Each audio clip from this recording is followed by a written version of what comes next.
Hello YouTube, j'espère que vous allez bien. Bienvenue dans cette nouvelle vidéo.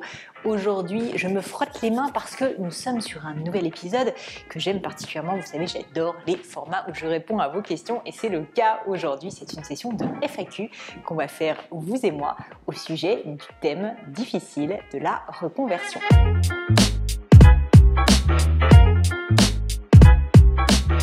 Alors, je vous préviens, j'ai à côté de moi plein de questions. Vous en avez posé, je ne sais pas combien, mais énormément. Je ne vais pas pouvoir, je vous le dis tout de suite, répondre à tout le monde. Mais restez bien jusqu'au bout parce que je vous ai réservé une petite surprise pour la fin. Je vais donc chausser mes lunettes puisque nous avons de la lecture et je ne suis plus toute jeune. Alors, on va commencer par Abigail Bassac. Donc merci déjà Abigail pour ta question. Abigail me dit comment prendre confiance en sa valeur et assumer sa réussite. Ah, vaste sujet. Alors, je pense que le sujet qu'aborde Abigail, c'est le sujet du syndrome de l'imposteur, le sujet du manque de légitimité qu'on peut sentir et qui parfois fait qu'on va avoir peur justement de se lancer dans une nouvelle aventure, que ce soit une aventure entrepreneuriale ou que ce soit aussi, pourquoi pas, une aventure dans un nouveau groupe, un nouveau secteur d'activité. Du coup, que faire quand on souffre de ce syndrome de l'imposteur? Alors, j'ai déjà fait une vidéo à ce sujet que je vous mets juste ici, comme ça vous pourrez aller regarder et vous aurez vraiment un contenu qui est encore plus important et qui vous permettra, je pense, de vraiment résoudre ce problème qui est vraiment pas le mal du siècle, mais qui est quand même un mal qui touche, il faut le savoir, énormément de monde. Et du coup, comment faire quand on est soumis à ça? Eh bien, la réalité, c'est qu'il faut se confronter justement au réel. Il faut arrêter de se rester coincé dans sa tête en permanence en se disant « je suis nul, je sers à rien, tout le monde est meilleur que moi », se comparer, ça on sait, c'est toujours mieux ailleurs, l'herbe elle est toujours plus verte de l'autre côté plutôt que devant chez nous. Donc ce que vous faites, c'est au lieu de commencer à vous comparer, au lieu de commencer à rentrer un peu dans ce circuit de pensée négative, au contraire, réancrez-vous et réancrez-vous dans du concret, dans ce que vous avez déjà réussi, ce que vous avez réussi à faire avec succès. Listez-le, notez ces éléments, ayez en permanence la conscience de vos succès, de vos forces, aussi de vos faiblesses. Il ne faut pas être complètement omnubilé par soi-même et se dire qu'on est une superstar sur tout. Non, c'est pas le propos.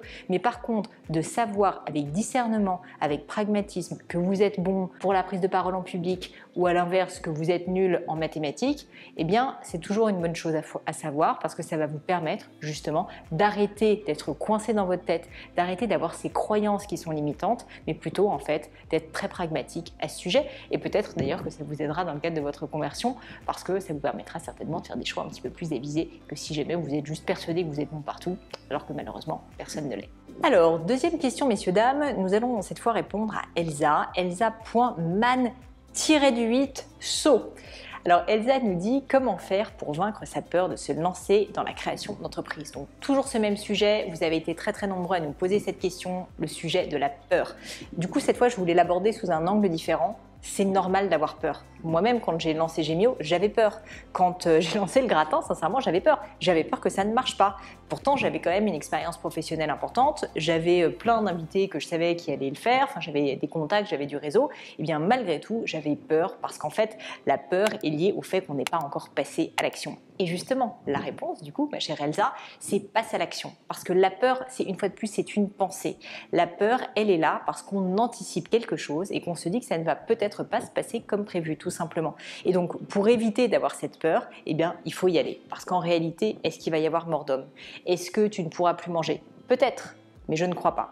La réalité, c'est que très souvent, on se fait une montagne de quelque chose qui, au final, a des risques plutôt limités. Alors, évidemment, mon point, c'est pas du tout de dire faites n'importe quoi, sautez du 4e étage sans avoir peur ou commencez à dépenser votre argent sans clairvoyance. Ça n'est pas mon propos, mais pour autant, je pense que c'est très important de visualiser que la peur est une pensée, que c'est quelque chose qui parfois nous freine et qui n'est pas forcément quelque chose de réel. Et donc, il est important de lister les raisons de vos peurs, donc savoir qu'est-ce qui vous fait peur concrètement. Si je reprends cet exemple personnel avec le lancement du gratin, la peur de l'humiliation publique, la peur d'avoir travaillé pour rien, la peur d'avoir honte, etc. etc. Donc vraiment les lister pour les visualiser et puis ensuite se dire ok concrètement qu'est-ce qui se passera réellement si jamais cette peur se révèle être vraie. C'est-à-dire, par exemple, la peur que personne n'écoute mon podcast.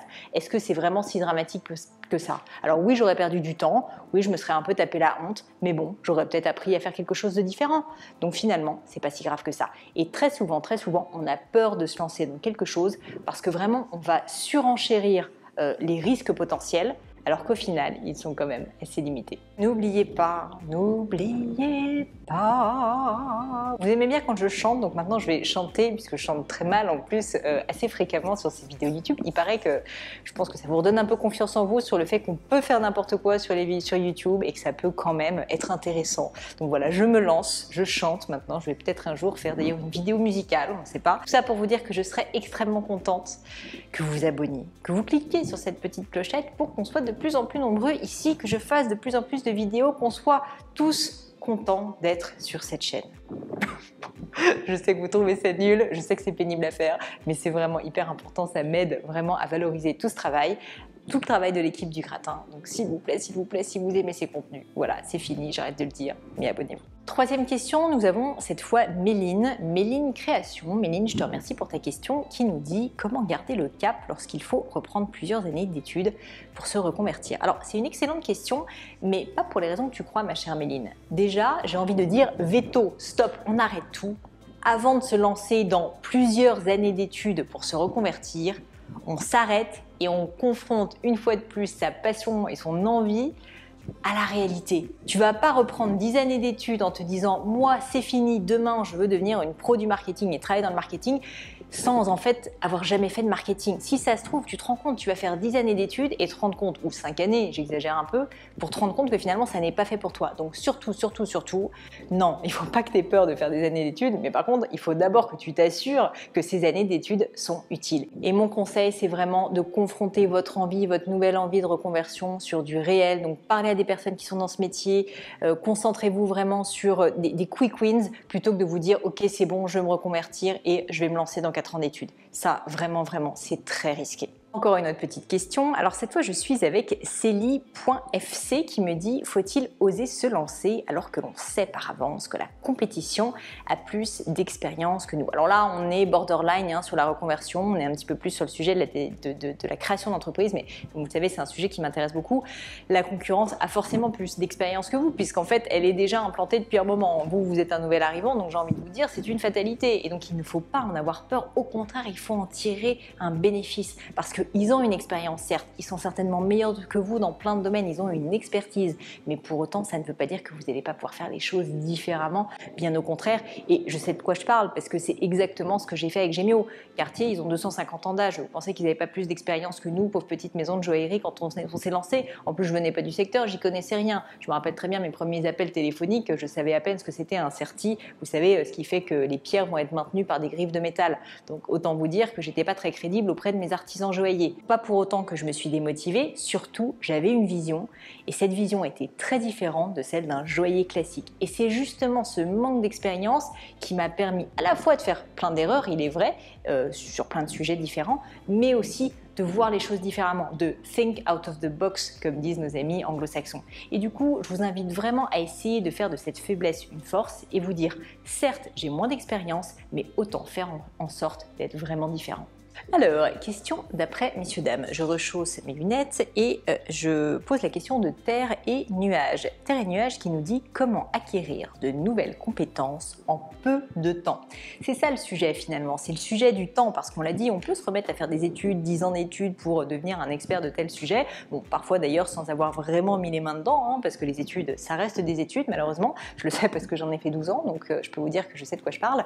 Et en l'occurrence, je pense que ce n'est pas la bonne manière de penser. Quand on veut se reconvertir, en général, on est déjà un petit peu plus âgé et donc il faut que ça aille vite. Il faut qu'on prenne une décision et il faut qu'on se confronte au réel. Je le répète, je sais que je suis chiante avec ça, mais c'est tellement important et vous êtes très nombreux à ne pas franchir ce cap et à finalement toujours vouloir parfois vous rassurer justement avec des diplômes, avec des études, alors que finalement, c'est aussi le réel qui va vous apprendre. Et du coup, pour répondre à cette question de Terre et Nuages, eh bien, je dirais que le meilleur moyen d'avoir des compétences rapides, c'est de travailler dans le domaine souhaité.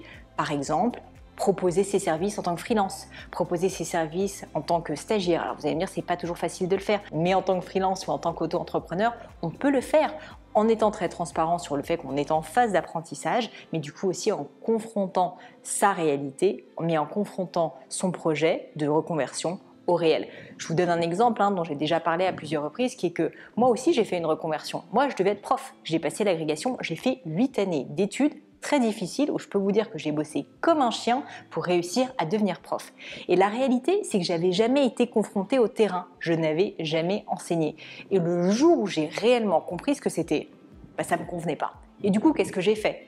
Je suis repartie faire des études. C'est pour ça que je vous dis, ne faites pas la même erreur que moi. Je suis repartie pour faire des études dans un domaine complètement différent. Et c'est le jour où enfin j'ai fait mon premier stage que là j'ai compris réellement ce que j'aimais, ce que je voulais faire, à savoir créer des entreprises. Mais ça m'a mis un temps fou. Alors que si jamais, au lieu de me lancer dans 10 années d'études, je m'étais dit, peut-être que ce secteur-là, je vais essayer de le tester en faisant des stages, eh bien ça m'aurait permis justement de pouvoir vraiment l'embrasser et de mieux le comprendre.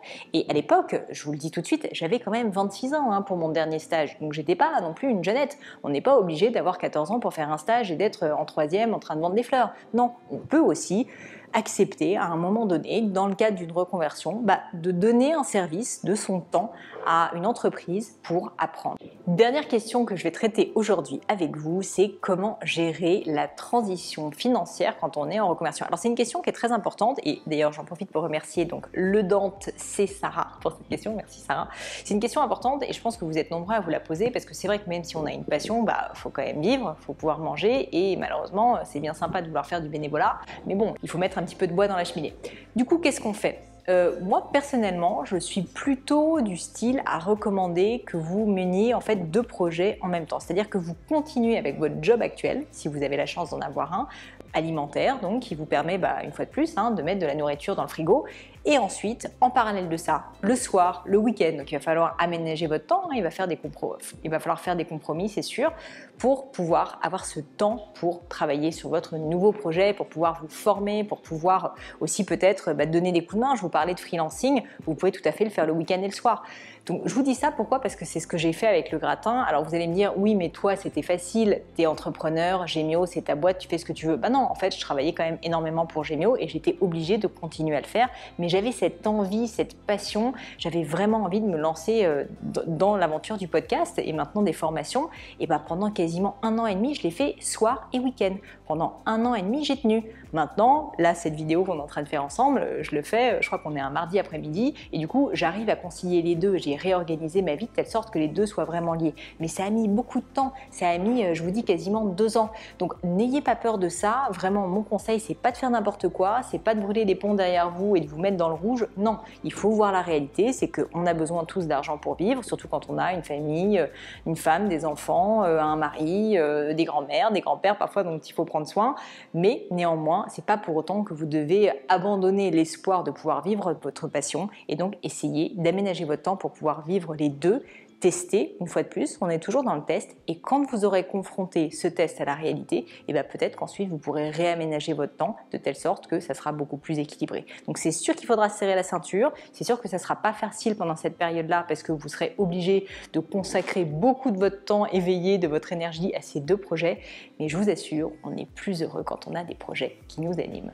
Et voilà, c'est finito pour aujourd'hui. J'espère que ça vous a plu. Moi, j'adore ces sessions de FAQ. J'ai un peu l'impression qu'on passe du temps ensemble, vous et moi. Donc ça me fait trop plaisir. Et puis, je vous avais promis quand même que je vous avais réservé une petite surprise pour la fin. Alors, je vous préviens, je ne vous offre pas des bijoux gratuitement. Je ne vais pas non plus vous offrir un voyage à Miami. Malheureusement, j'aimerais bien. Ça viendra peut-être dans d'autres vidéos. Non, pour l'instant, c'est autre chose. C'est tout simplement de vous faire participer plus activement à cette chaîne en vous proposant que vous soyez les acteurs de cette chaîne parce que je vous propose donc en commentaire de me mettre toutes les idées de vidéos que vous avez en tête, vous me le dites et puis j'en choisirai 1 ou 2 peut-être pour ensuite pouvoir vous les proposer dans les prochaines semaines. Donc à vos claviers, tapez-moi tout ça, mettez-moi vos idées ici en commentaire et comme ça dans une prochaine vidéo, je me mettrai à votre disposition. Allez, ciao ciao!